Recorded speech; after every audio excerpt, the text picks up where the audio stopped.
Monday, August the 15th. I've been up since about 5 o'clock to try to get myself back on some kind of a schedule. I have got one of my classes paperwork pretty well done. I've got to do another class and get it all set up, and then I'll move everything over to Blackboard, but I'll do that when I'm on campus, so I've got a better connection. I think I'm going to do help videos for my labs, for my college physics class, so I want to start recording a couple of those today. Luckily, those are pretty easy to do over Zoom. So I want to do those, and then I may actually wait on those till tomorrow when I'm, not dressed like a farmer. Anyway, so I'm headed to the feed store. Of course, I had to stop and get, caffeine this morning. And I'm headed to the feed store to get feed. And then going to come back home and do some more house cleaning and start outlining some ideas on the ethics of working with weather magic and weather energy. So any of those y'all who do that kind of stuff, if you have thoughts on that, I'd love to hear them. I hope everyone's doing good this morning, and we'll get on with our day.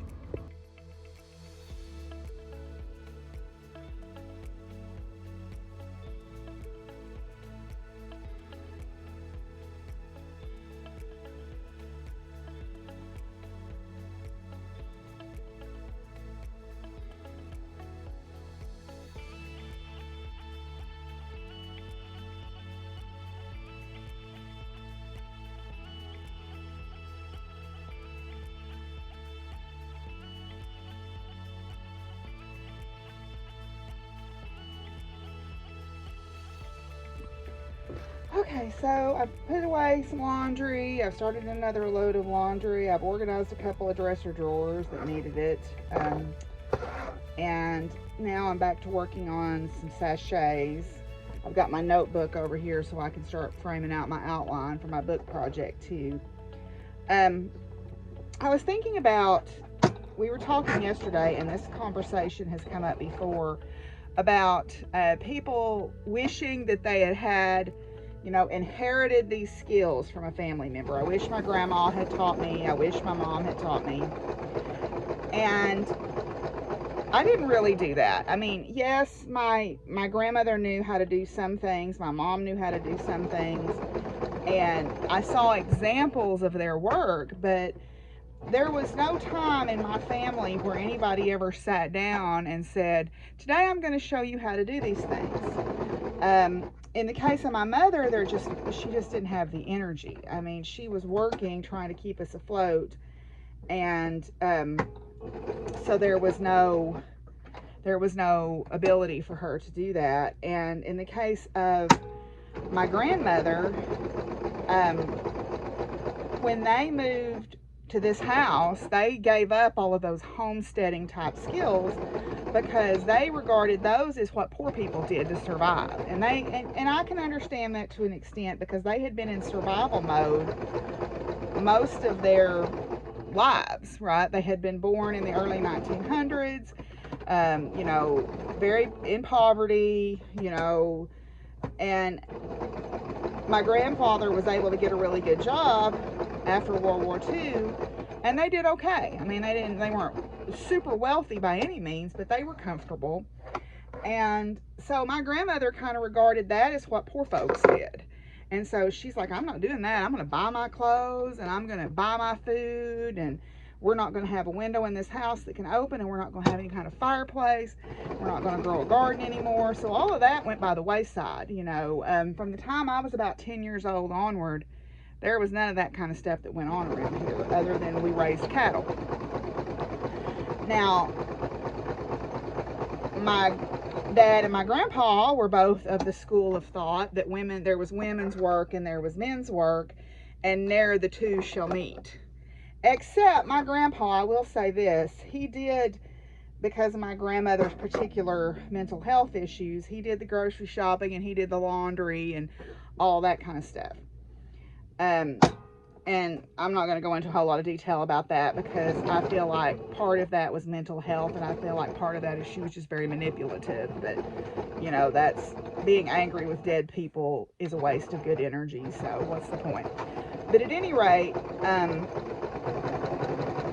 So I did get help from my mom when I was sewing, but it was mostly over the phone because I learned to sew after I went off to graduate school and I wasn't living in the state any longer. And my mother I would call her up and ask her questions, but you know, a lot of it was just feeling my way. You know, I would ask her, you know, some questions and she would explain things to me over the phone, and she bought me a couple of sewing books. But I guess the whole point of this is to say, just because you don't have a family history of doing a particular craft or homesteading skill or whatever, that doesn't mean you don't have permission to do that. You can do that if you want to. I mean, luckily we live in an age, you know, the good side of the age we live in with all of the social media is you can find a YouTube video or a blog that will tell you pretty much how to do any skill you are of your heart's desire. I taught myself to knit and crochet out of a book because I'm left-handed. I bought the Complete Idiot's Guide to Knitting and Crocheting, and that's how I learned to knit and crochet. My mother had started cross stitch when I was in high school, and I, you know, played around with some of the little kits that she had, but I never, you know, took it very seriously until I got to college, and then I started doing more complicated pieces. Sewing, jewelry making, all of that, canning, all of that is stuff that I have picked up.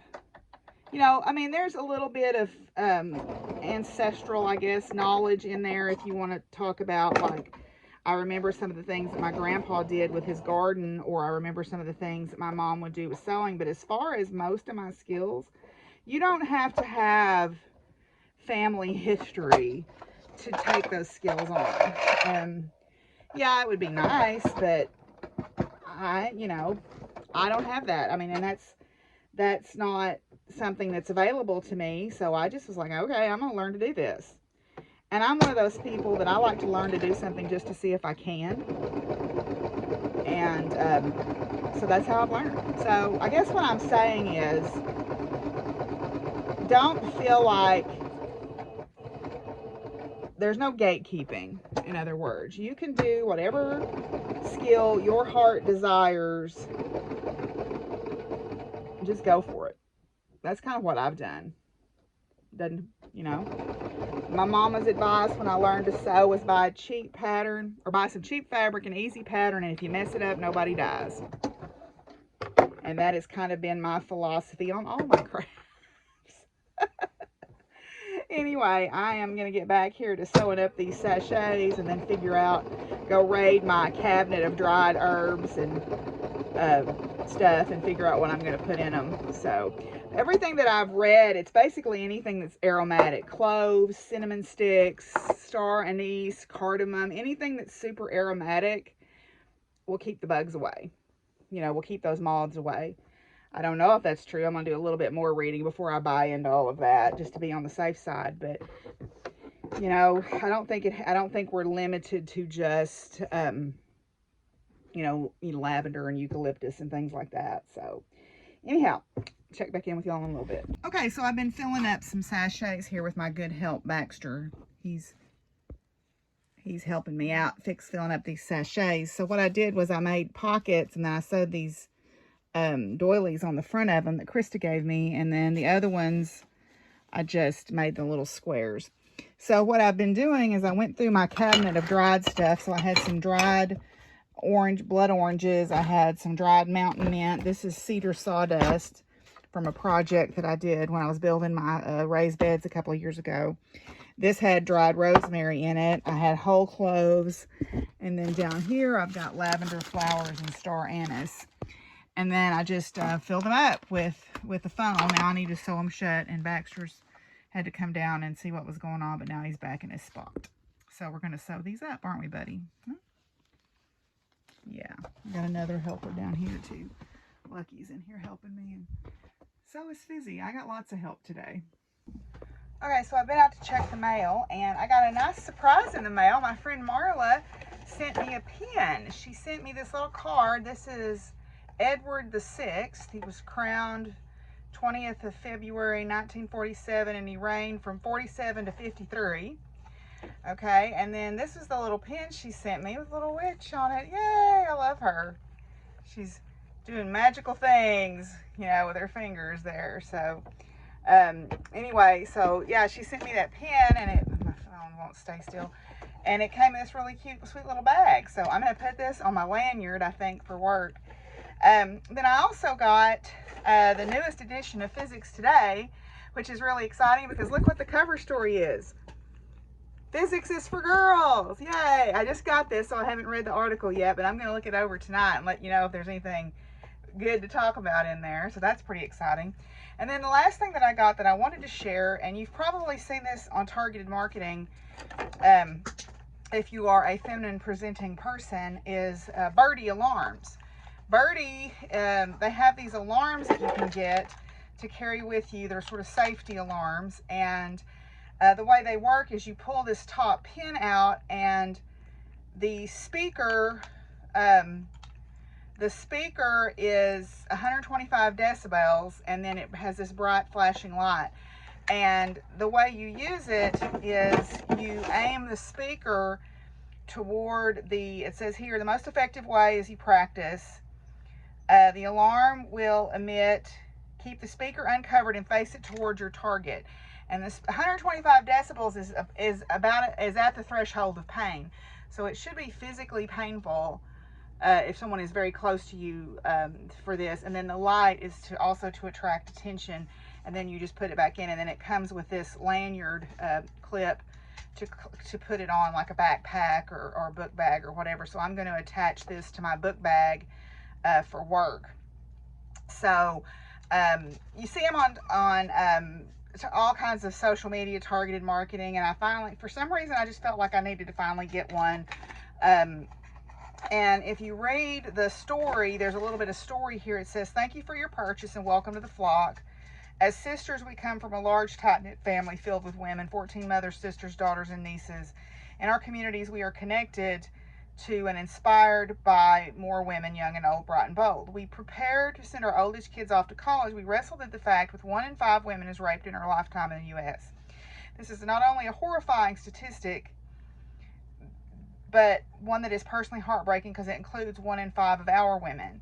She's Birdie envisions a world where women are safe. We're here to activate women and accelerate change. Use this tool to stop a life-altering tragedy. Listen to your gut. Watch out for your friends. Talk to your daughters. Include boys and men in these conversations because we can't have a conversation about women's safety with just women. For every alarm purchased, She's Birdie gives a percentage of profits to our partner organizations that passionately support women's safety, shelter, and health. And this particular one is particularly for women who are part of the LGBT plus community. They donate to those causes.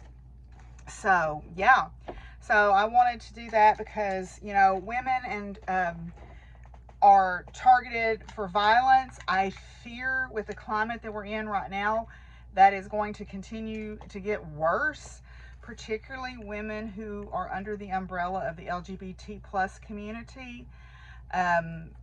So I don't know, just something in my gut said to get one of these this year. So I've got that. They sent me a little sticker. And so Birdie, I'm not sponsored, but you can find them on most social media. And when I signed up, they had a promotional thing on, so I was able to get like a 15 or 20% discount off of this.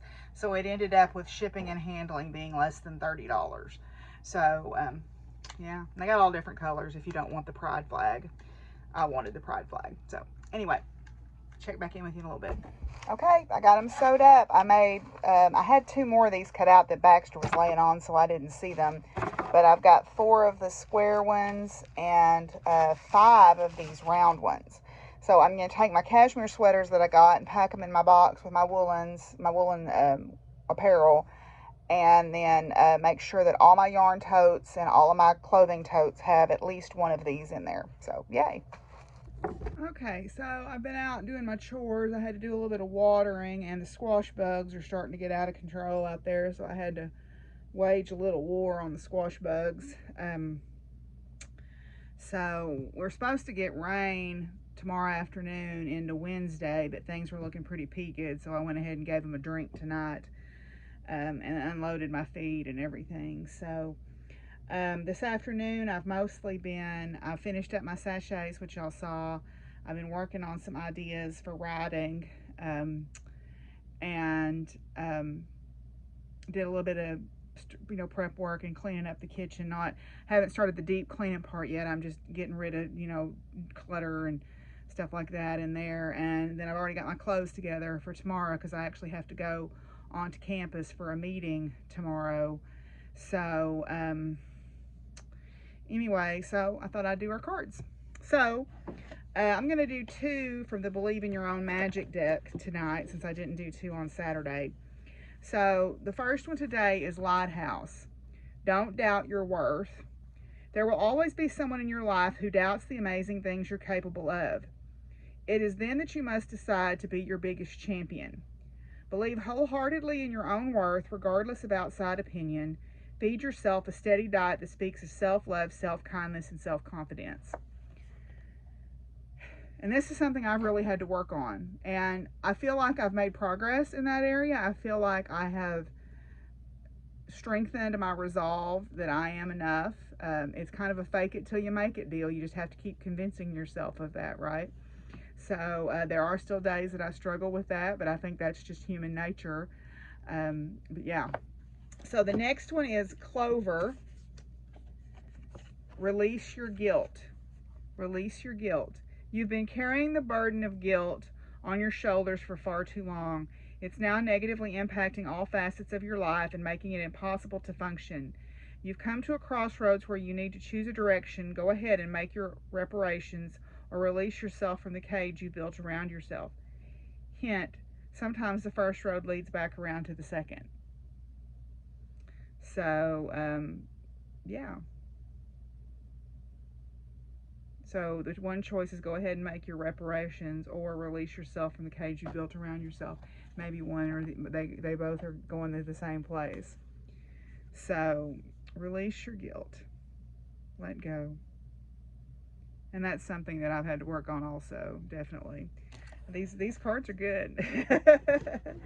All right. So the Power of Flowers one tonight is Morning Glory. Okay, Morning Glory. I love my Morning Glories that are blooming right now.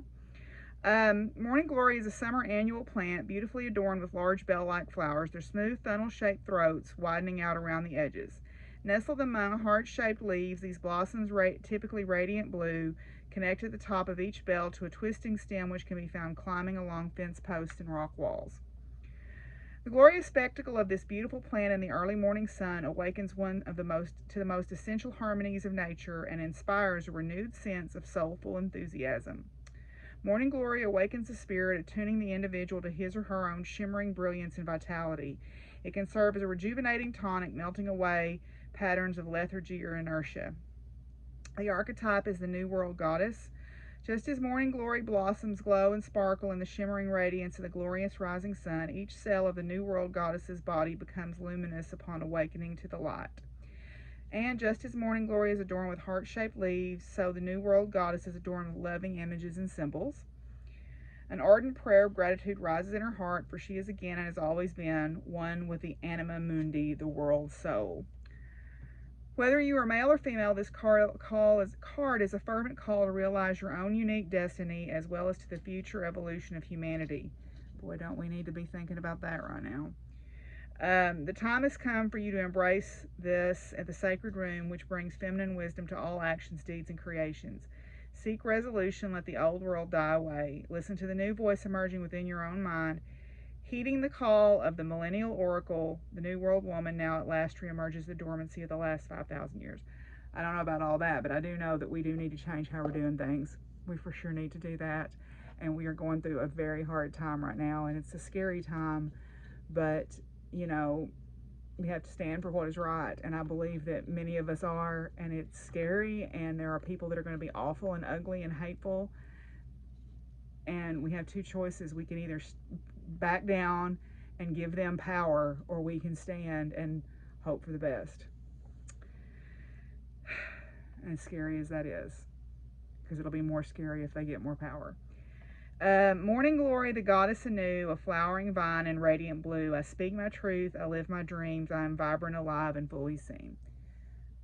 So, very good. Okay, well, that's where I'm going to call it a night. I have to go into campus tomorrow to a meeting and do a little bit of work in the morning, and then they're having active shooter training tomorrow afternoon in my building. I don't know why they waited until after we were all coming back on campus to do that, but I'm sure they have their reasons, which I'm not privy to. But I don't want to be there for that. I don't want to be anywhere around any of that.